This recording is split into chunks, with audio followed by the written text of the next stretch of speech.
Welcome to the Big Cast. I'm your host, Big the Flynn. Joining me is my froggy, Kyle. Froggy! Wait, I shouldn't be making the same voice. No, you're supposed to go ribbit. Ribbit. But Rib. that's not how... Rib. Kyle, I set you up. Ribbit. Fine, I'll take it over from here. Ribbit. Hi, Ian, what's up? Let's make some terrible voice impersonations. Anyway. Hi, Ian, what's up? Here we are. It's a Friday. It's time for some standard Q&A. Where do these questions come from, sir? Well, they come to us courtesy of folks over on our YouTube live streams for April and May. So we are going to try and get caught up on some of those. And we got a lot, so strap in. Here we go. Starting off with one from Necromage. If Metal Sonic was destroyed during his assault on Angel Island, would Starline somehow still be able to turn Mr. Tinker back into Dr. Eggman, or would Eggman be gone for good? Yeah, Starline would have still succeeded. Metal Sonic just accelerated the program. And here's one from Den Devil. We know that in Sonic, everything is canon, but I want to know, in a more organized way, how does this work? We know that there are materials that are chronologically canon and cosmologically canon. Like, we have things that can be canon to the main game's universe, but others that are not necessarily canon to the game's story or universe. The mantra of everything is canon is in direct opposition of what you're asking. Yeah, pretty much. It's you're asking what is canon, but everything is canon. So what is canon? Everything. So to put it another way, don't worry, be happy. It's really, I get where you're coming from. I absolutely do, and it's something that I desire myself, but there cannot be a perfectly coherent and concrete canon because it was never designed for that, and there will be contradictions no matter how you approach it. So one of the ways to deal with that is just say everything is canon and just accept that stuff has happened and we're rolling with it. As for a more concrete answer, something more cohesive than that, I'm going to have to say be patient. You know, Tails Tube is the tip of the iceberg. There is more cohesion to come, but don't expect everything to be like perfectly retconned into position because it can't be without like severely undercutting what's come before. And that I don't think is worth it. I think that takes away some of the fun and it starts encroaching upon people's fond memories of what's come before. Yeah. Everything is canon. It's just a blue cartoon hedgehog. You should really just relax. Here's a question from Boney Cheese. How do you imagine Chaos Gamma would interact with Gemerald if he were ever brought into IDW? Fight me. I'm sorry, who are you? Fight me. Have we met? Fight me. Why? Fight me. And it would go on like that until somebody actually threw a punch. and then they fight. And then Gemerald wins because he's just awesome. Yeah. And then Omega. I don't care how many times he's jobbed in the comic, he would win. Hush. And then Omega would be like, stop stealing my thing. Omega would love him. Are you kidding? It's an Eggman robot that wants to fight back.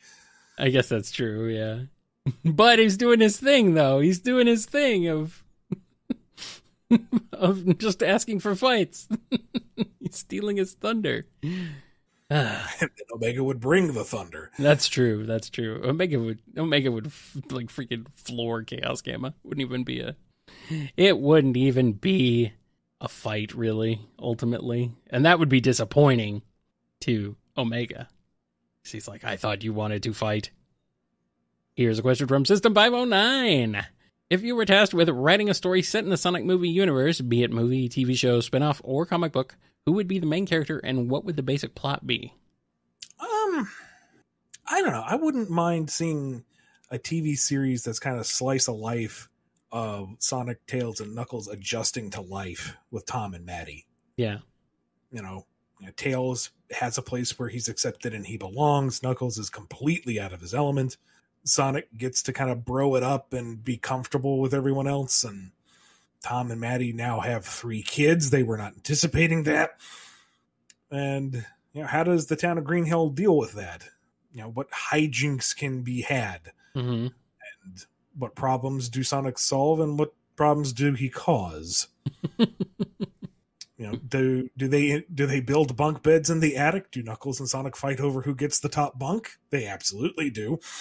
I don't know. I think you could get a lot of charming, fun, slice of life, budget light stuff out of that. Yeah. Just funny having a character voiced as Idris Elba be like a kid in a way, I guess. I mean, maybe just in terms of like his mental age, I guess. I don't know. It's weird, his maturity. That being said, it was Fred Tascacore who did the voice for the short that was released with the DVD. Yeah. And that was a good impression. It doesn't do too bad. No. I mean, it's not. They're going, did they really get Idris back for this? It doesn't quite sound like him. And then, of course, it's Fred who can do like everything. Yeah, it's true. I guess, if they ever had to recast Idris, couldn't afford him anymore or something, Mm-hmm. Yeah, he could probably step up and do it. Fred could do it. All right. Here's a question from Gracie C. What are the limits to Kit's water powers? Can he control other bodies of water? Let's say, for example, maybe some water in a nearby fish tank, or just the stuff in his pack? That hasn't been fully defined, but it's more or less what's within his immediate range of contact. Like, he would have to make a circuit with the other body of water or be within a small radius. It's not like he's going to be up on top of a hotel and suddenly the surf comes in and washes everyone away. Darn. Likewise, I don't think he could control the ocean if you dropped him in the middle of it. But I don't know. That's something to be explored. Is he not he's not a waterbender, enough of a waterbender then? Is that? It's more tied to what he has in his pack. Okay. All right. Here's one from Shonen Boys. I'm wondering what the Sonic Cast does to celebrate each other's birthday. What theme do they have for each other's birthdays?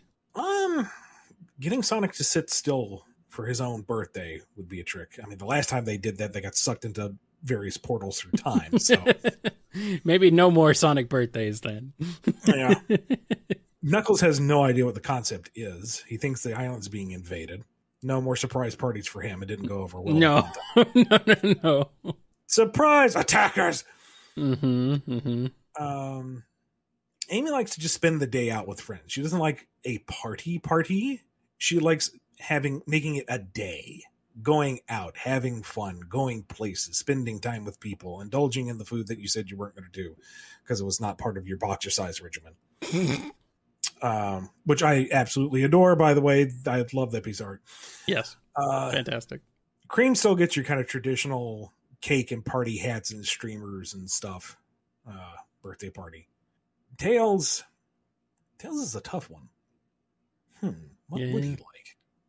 Like, I feel like he would feel like he's being childish or being treated as a child if they did something like Cream's birthday party. But he's also still enough of a kid that he kind of wants that. So he's his own worst enemy. He doesn't quite know what he wants for his birthday. Just hang out with Sonic. Maybe that's it. He does that every day. Yeah, well, I mean, that's why he would do it on his birthday. It's every day. I don't know. Does Silver have a birthday? Does he remember it? Does anybody remember it? In my era, we've kind of lost the concept of time. It was either bright burning or dark burning. Days kind of ran together. It was a lot of burning. Shadow has no birthday. He was not born. He was created. He's a release date. He's still in bed as far as I know. That's why he's got so many memory issues. Too many memory leaks.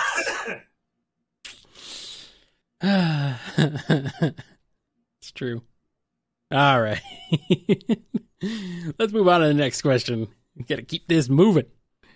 This one here from Grim Drago Styx versus Agent Stone? Styx can take out robots with a wooden boomerang. Stone got ambushed by Wade. Really now? Really now? Robotnik imagined his stone as Stone's head, apparently, in the deleted scene, at least, of the movie. I mean, it lends itself to a great title, Sticks and Stones. That's true. That's true. Is that what they were getting at? You sly Drago. Slipping that in there. I see what you did there now. But Agent Stone has a real gun. That's true.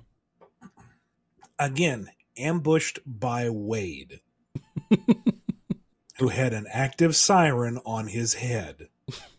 Well, Styx is an expert trapper and tracker. Yes. Stone would be out stone cold before he even knew what hit him. He would be stoned to death by many stones. That's a bit far. Okay, he would survive, but it would be hurting. All right, here's one from Rogue Assassin. Should a spider character ever be introduced in the current Sonic canon, how many eyes, arms, and legs would they have? That is a good question. Because the only standards we have to go by are Charmy and Jewel. Yeah.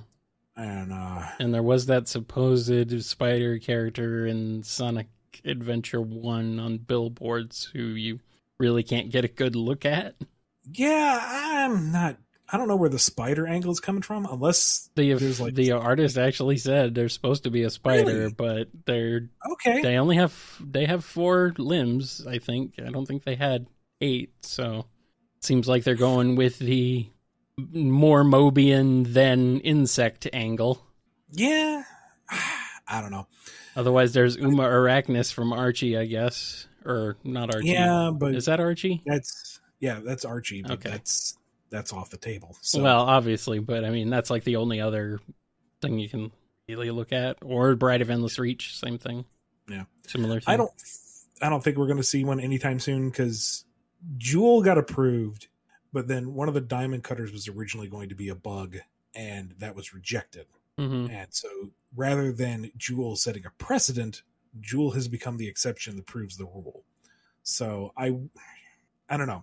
I don't think we're going to be getting more insects or arachnids, bugs anytime soon. So we have time to think about it. Yeah. So it's just not consistent, you know. Sometimes it's just weird. Sometimes there's some weirdness. All right, here's one from Tenshiko. You have to give a name to Sonic's world. Earth and Mobius are not allowed. You need to come up with something new that fits with it somehow. What do you do? Well, it is Earth, so I don't know what else you would call it. Sonic's world? No. Mick world? That's clunky. Mick world? Earthbius. Moby Earth. No. You combine Earth with Mobius, you should get Morbius. Morbius. Yes. Earth 2. And that way, everyone living there is Morbin. Shadow knows all about Morbin time. Earth 616. I feel like that's been used somewhere before. Gee, I can't remember. Planet Hedgehog. Big Planet. Because you have Little Planet, so then you have Big Planet. You know what? That works. I ain't going to deny it. That was the dumbest thing I could have ever thought of, and you're going to go with it. Hey, it works. I'm terrible at this. You know that. I'm not a creator. I ruin. I destroy. That's my job. Have you listened to this show? I don't know why you would. Here's a question from Solitas R. Do you think Shadow as a character could work as a main antagonist for a comic arc? Not like a villain or anything out of character, just opposed to the protagonist for a whole story arc. Sure, it worked for Sonic Adventure 2. I was going to say, it's happened before. Yeah. I mean, yeah, in his present characterization, sure. He's hell-bent on doing something. He's going to explain himself to anybody. The heroes are like, this doesn't look good. Conflict. Pretty much. Here is a question from Estrapito L. Why hasn't Eggman used the power of the emeralds in the same way as Eggman did in the movie? The Eggman of the comics could do it? Short answer, I don't know. Long answer, I was under the impression Eggman wasn't allowed to use it. Not in terms of like in universe, but like kind of in company branding. But Paramount, is a big old movie company. They have a little more latitude. So I'm thinking that's just Paramount managing to break some of the hard and fast rules. I don't know if that will loosen things up down the road, but I wouldn't expect to see, what did we would call him? Master Eggman? Super Eggman? Super Eggman. Green that. Eggs and Hangman? Sure. Go with that. It's almost as bad as Big Planet. It's my planet. Here's a question from Vexer. Oh, Supreme High Robotnik. There we go. Yes. It's from Adventures of. Oh, Lord. Yes. God, that was like that 4-parter. It's like the only time Adventures of had any like actual stakes. And I mean, it didn't last long, but either way. All right, here's the one from Vexer. I'm curious. So each Deadly Six member has their own unique power. Zeke has telekinesis, Xena has energy whips, etc. How come we didn't see those powers in the fight in issue 43? Well, Xena did use the energy tether things. It's how she wrapped up Gemerald at one point. As for the telekinesis, I'd have to look at it again, but I'm pretty sure Zeke is riding around on like a floating piece of trash. But in general, they weren't supposed to have any like high-end special abilities unless they had the Chaos Emeralds attached. So how did... Hold on. This would have been issue 43, so Zeddy Hunt. Oh, okay. You know what? Cut. We're going to fix that. Okay. Pick up in 3, 2, 1. Oh, the Zeddy aren't supposed to have particularly special powers unless they have an outside power source, like the Chaos Emeralds or planetary energy or whatnot. Zeke's telekinesis... I'd have to double check Lost World, but I don't think he really uses it much outside of his staff. And even then, when you start fighting him, I'm pretty sure that's when they are hopped up on planet energy. Planet energy. Delicious. Here's one from Ukulele Emblem. Ahoy, Captain Ian and Kyle. I be having a pirate question for ye. We see the Skull Egg from the crossover landing in ye Sonic's world. Did you have plans for crossover stuff to land in Mega Man's universe? Avast there, matey. You be addressing me as the Bumble Captain. No, be a coppin' be I. What other I speaking? Nay, there wouldn't be much of Sonic stuff falling into the Mega Man world, because the Mega Man world, she be having her own storyline and plotline we be hearing to straight and true. Aye, good. Arr. Here's a question from Levi C. The Sonic Battle implied Gizoid is only Emerald's name. Is Emerald the only Gizoid because Sonic Chronicles is non-canon, or does Gemerald count as a Gizoid? I'd want to review that myself, because from what I remember, Tails says he is a Gizoid, not just Gizoid, but then again, I could be remembering wrong. Otherwise, I don't know. Like, we don't quite know how Gemerald was constructed.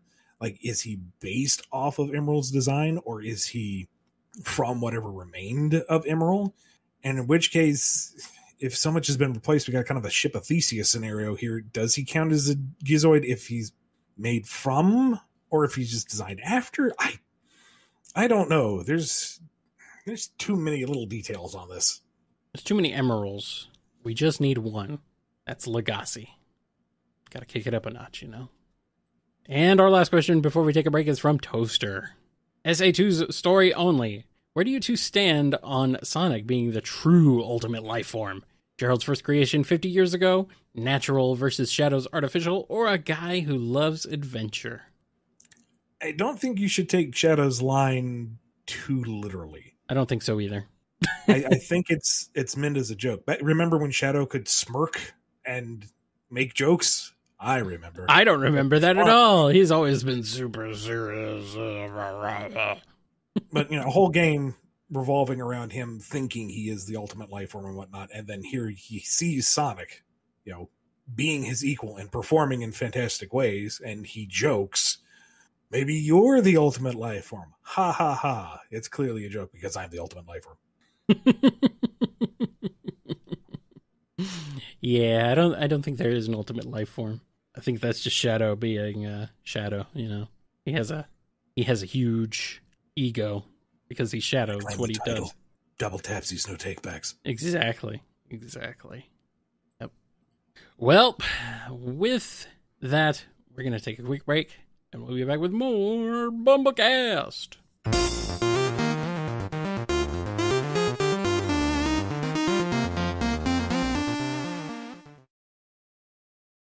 And we have returned. We're jumping in with a question here from Mirror Scaling Ninja. Hey Ian, what is Sonic Rivals 1's canon timeline? I believe Shadow and Silver story are somewhat the most canon since they don't contradict as much as Sonic and Knuckles story and seem most relevant. Wow, okay, this is a common question this week. See, I'd have to go back. Again, I need to go back and I need to review the Rivals stories. I don't... See, from what I remember of the Rivals story, it was so light yes, that there wasn't a lot to contradict. No. And that maybe some of the individual stories don't quite sync up, but I don't think there's anything that's critically contradictory. No, there isn't. But I don't remember. So that'd be something to go back and review. Let's just say there's a reason why you don't remember. Having recently played it, there's a reason why you don't remember it. Because I can barely remember it.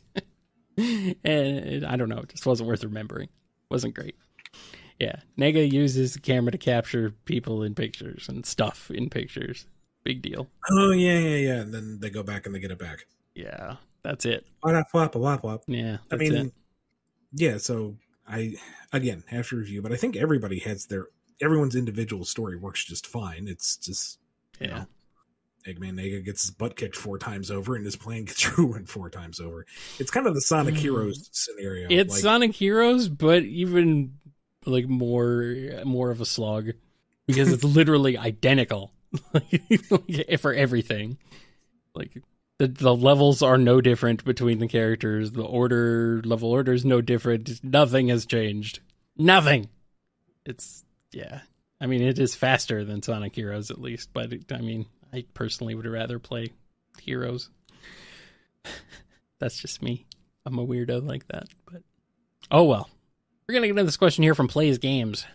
This might be Ellie Plays Games. I'm not sure. If it is, let me know and you can fix it in the master list. But when I was looking at this question, given this question, it just said Plays Games, so I'm not sure if the first part of that got cut off. Anyway, the question is, are Sonic characters from canceled games like Astropede from Segapede allowed to be in the Sonic comics? His canceled game was going to be set in the Sonic universe and had a Badnik villain and all. So I had to look this up because I hadn't heard of this, and it's kind of a shame that it got cut and left by the wayside because that sounded neat. Yeah, this was a thing that just came up recently, so it was pretty cool. I think it just came out, the information about it came out pretty recently.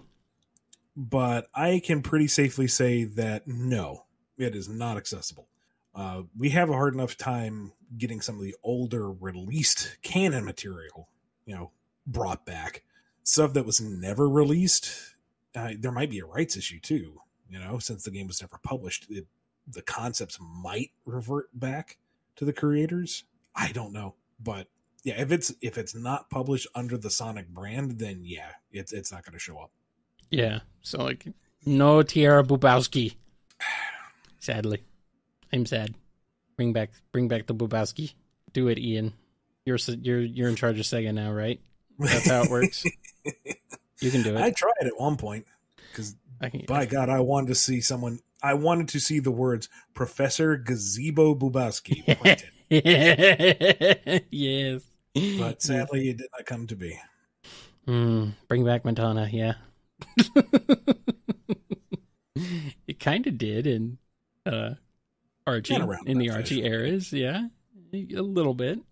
And, I mean, there's Topaz, I guess, who's similar looking in a way. I don't know. Anyway, here's a question from Frank7640. Good evening, Ian and Carl. Taking into account that Jim Carrey most likely won't be back for the third movie, how do you guys think the movie series will do without Eggman in the long run? I think it'll be all right. I mean, push comes to shove, Agent Stone preserves his brain inside of an Eggbot, and you get a sound-alike. That's one way to do it, yeah. Wouldn't mind them branching out into new villains or, kind of original IP stuff. Mine some of the, more obscure stuff. Like, shoot, we got interdimensional travel established. Have the Battlebirds invade Earth. Yes. I don't know, man. But they've already shown a lot of versatility with what they've been doing with the established canon and doing new and interesting things with it. So, I don't know. If it's got the legs for it, and any Sonic movie has legs, they might be able to do stuff with it. I don't know. Yeah. You got the Battlebirds on the evil side, and, you gotta have your, you gotta have some new heroes, too, so, or not necessarily heroes, obviously, but, someone less evil, I guess. So, bring in the Babylon Rogues, sure. It's Sonic's for the birds. That's what it is. Or Black Arms, yeah. Black Arms could be interesting, although, I don't know. You think audiences would accept that sort of hard left, hard turn into alien invasion like that? By an evil alien, dark aliens like that? I don't know. Depends on how they treat it, but if they could, maybe. I don't know. I think it's time to, maybe it's just time to fire up the old IDW thing and just bring in freaking Starline.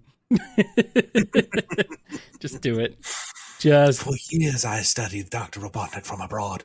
What do you mean you killed him? Perfect. I believe you can hire Ian for consulting, Paramount. Give him a call. I don't think he'd say no. All right, we got a question here from Dadler the Dalek. How do you guys think would the self-declared co-emperor Dr. Starline react to Dr. Warpnik from Adventures of Sonic the Hedgehog? I cannot remember Dr. Warpnik at all. I barely remember him. I think he was more goofy Looney Tunes than Robotnik. Yeah. Okay, this guy. Adventures of Robotnik was baseline. I think Warpnik was the crazy version of that. Mentally destroyed, insane cousin. That's what I'm seeing described as. Yeah, okay. Starline would have very little patience for that. He enjoys some theatrics, but he needs some method to the madness. And Warpnik is not that. It's just madness. Yeah, I don't think so. And the next question is from Nut Dude. What would an Archie adaptation of Sonic R be like? Kind of depends on what era of the Archie book you're talking about. Like, if it had come out concurrently with the game, it probably would have been a 48-page special. Yeah. More or less likely drawn by Art Mahoney. And it would have just been a race story with lots of, like, little gags throughout. If it had been your era? My era? Then it probably would have been something like the Sonic the Fighters arc. Right. Where it's still a race. That was post reboot, but you had more going on in the background. Yeah. Yeah. It would be it'd still be a race, but we would maybe bolster the roster a little bit. Mm-hmm. And just like the Sonic the Fighters arc, kind of focus on fun little character moments in the competition with an overarching plot line just to give a framework. Of course. Makes sense. I would like to see it. Somebody do that. Here's one from Zagatek. When it comes to release dates for the Sonic games, console and region, should we see the Encyclopedia as more accurate, or could the release dates that appear on Wikipedia be seen as more accurate? I received correction notes from Sega on that, so I'm assuming the Encyclopedia is the most accurate. I thought Sega didn't read the Encyclopedia at all, and it was just your thing. That's totally how it worked, right? Uh-huh. Mm-hmm. Mm-hmm. Yes, I somehow managed to commission Dark Horse to spend oodles of money to produce and publish a book without Sega's knowledge. Come on now. You think Sega read Ian's fanfic encyclopedia? Yes, they did, and it's not fanfic. Anyway, MSP169 has a question. How terrified would Belle be of Blaze due to her powers? How would Blaze approach someone like her, do you think? Also, would Marine want to keep Belle for fixing her water vehicles? I think Belle would be very skittish seeing Blaze in action, but would eventually learn that, Blaze has control over this. She doesn't throw fire around willy-nilly. And if nobody clued Blaze in to begin with, like nobody thought to mention, oh, by the way, our friend here's made of flammable wood. Once Blaze realized it would be an issue, she would apologize, feel a degree of self-consciousness, and try to rein it in. But if Amy was on the ball and said, yo, so just so you know, Belle here can combust, Blaze would go, I see. And then make a point of saying, don't worry, I will watch where I fling the fire. As for Marine, yeah. Once she figures out and gets over the fact that there's a talking puppet and help fix her stuff, yeah, she'd be all over it. I like it. I'm down. More Blaze and Marine, please. Need it. Especially more Blaze. JR Unbound is here with a question. Can Blaze mess with Shadow's shoes? Can she fly him to the moon and let him play among the wisps? I like that mental image. Just snap of the fingers and whoosh. I don't think to that degree, no. Because they're air shoes. And while there's a flare, I don't know how much of combustion is actually going on. So maybe she could make them misfire, but I don't think she could each reach orbital velocity with them. Yeah, that'd be funny though. And our next question is from Creepy Uncle Venus's Gaming Dungeon. Recently, y'all discussed the possibility of adapting the Sonic games into comic form, but what are your thoughts on novelizations? What are the pros and cons? Pros is it would be cheaper, I would imagine. Potentially faster since you don't have to work with an entire art team. It would just be the writer. Cons, I've not read the movie novelizations, so I don't know how well those translated through, but I don't know how well the games could be novelized. Because there would be a lot of descriptive action. And while you can be illustrative with your word choice, it would come down to a whole lot of the book being, and then Sonic ran here really fast. Describing the areas he runs through is nice and all, but that's not really gripping narrative. Maybe if you have someone who can write it in the right way to make it engaging, it could work, but I don't know. I feel like Sonic is better suited as a visual represented. I am a writer. I think Sonic works better in visual mediums. Here's a question from No Name 0191. I was just wondering if zones like Spring Yard Zone and Casino Night Zone are abandoned or filled with inhabitants. I'd have to look at Spring Yard again, but Casino Night does have a city in the background, doesn't it? Correct. As does Spring Yard. Okay. And I don't think those are Eggman built zones. I just think they're areas that he's occupying. So yeah. The thing is Carnival or Casino Night is there's only one type of badnik in it, and they're only in Act 2, so there's not very many actual enemies in there.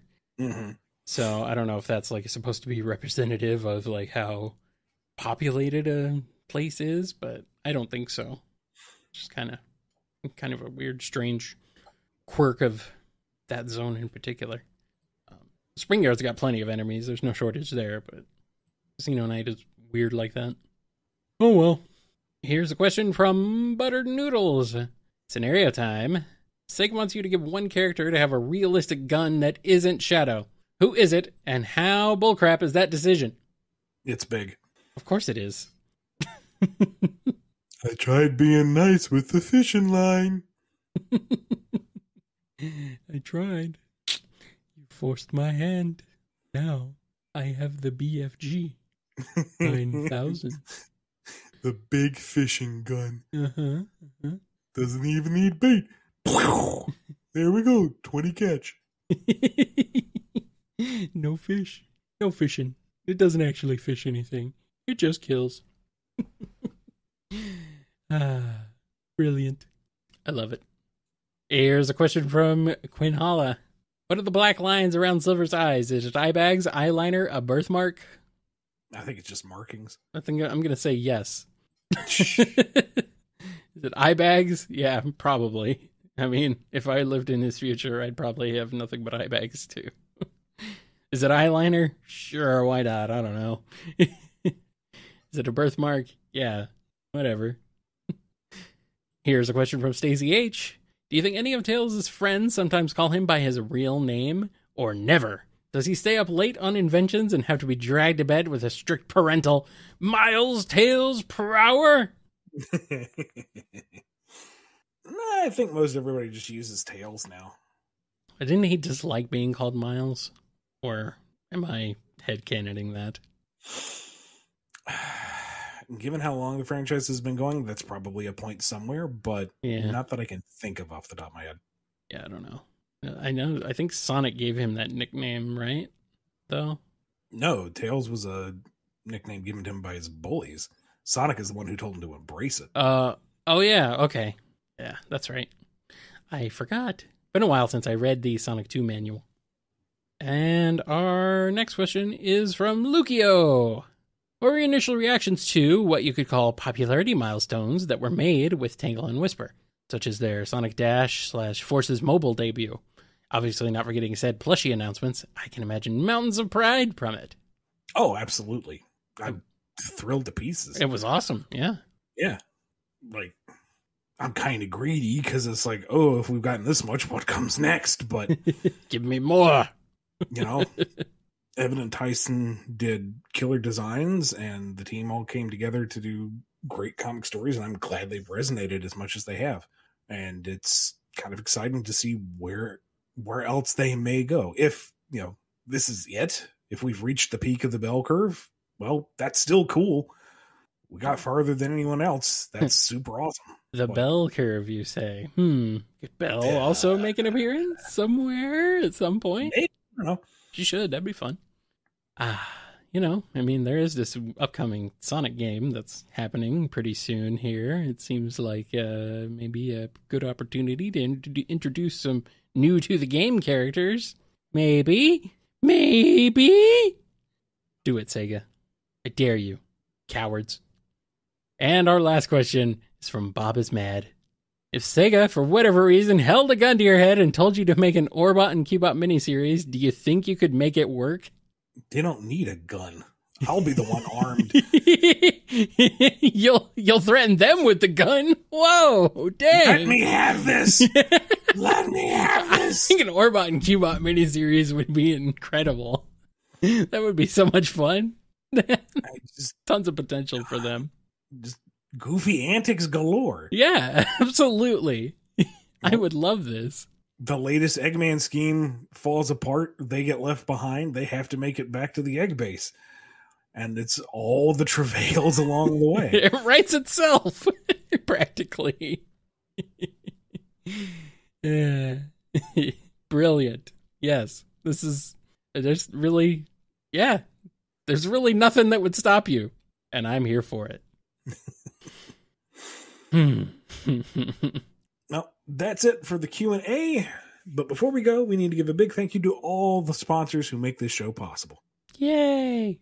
Big thank you to Daniel H., Alex P., James K., John B., Jennifer R., Robotnik Holmes, Samuel P., Sam Cybercat, Mike B., Dave M., Coupling Crew 128, Do As Diz Den Off, Andrew D., Salute Your Cat, Jay Frost, Scruffy Nat, Hero of Light 13, Chris A., Sony, Ryan D., John M., Noni, Jib, Don B., Yami M., Lee H.K., Lisa M., Chevelle, Fiona M., Biggie Bank, Blue Title Gamer, Invade Turbo Tunis, Ben W., Tick Tick, Xanderoni the Painter, Final Neil, Jonathan D., Axis, Nemric, Solaris Stain, Godzilla, Daddler the Dalek, Scurvy Pirate Hog, Chaos Universe, Sonic Legacy, Daniel B, Ava Arctic, Pedanti Cat, Dove, Red the Supernamic, Pandolce, Quaggle Gaggle, Chad, Professor Rye, Jennifer H, Les, Cameron H, Sapphire Scarletta, Preston M, Alphamon or Yukon, Arcfighter, Noah S, Corjiro Highwind, Sonic Ranger, Chase L, Nondal, Alex GS, Awesome Cakester, Kimiko Radry, Callan Q, Shaggy Dog, Jack the Animator, Just a Mountain Soul, Finest Cacophony,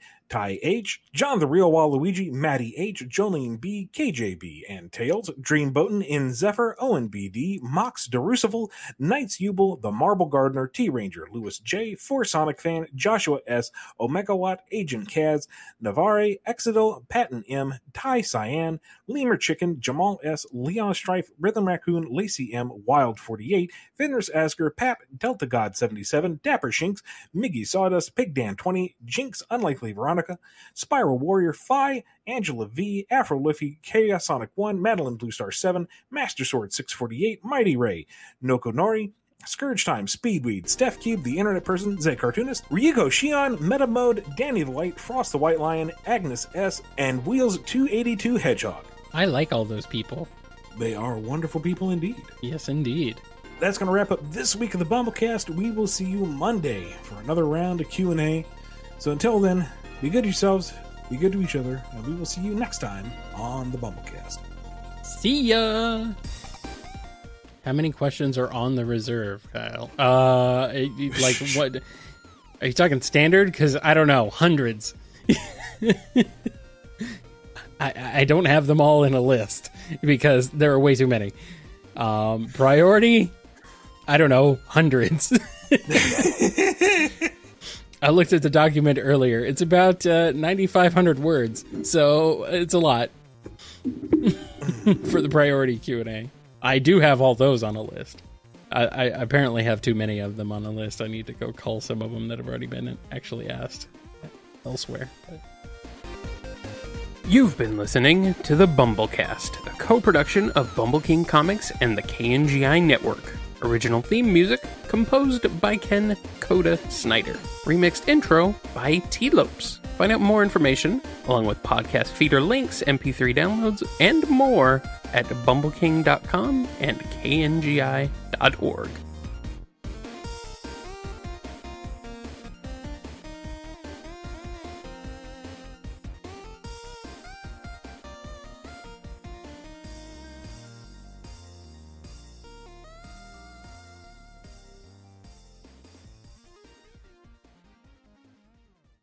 Hey, where do these questions come from, sir? Well, I mean, after that terrible intro, I'm not sure I even want to do this. Kyle? Yes. Kyle? Yeah, what's up? Am I here? Did I cut out? Can you hear me? Hello? I'm the robot. Hi. Either you've chosen to... I'm here. I'm here. On I'm here. tinfoil. Are you Okay. here? Okay, because I saw my voice connection strength dropping precipitously, so that makes sense why you couldn't hear me. It would sound like a synthesizer was thrown down a flight of stairs. Yeah. Oh, whoops.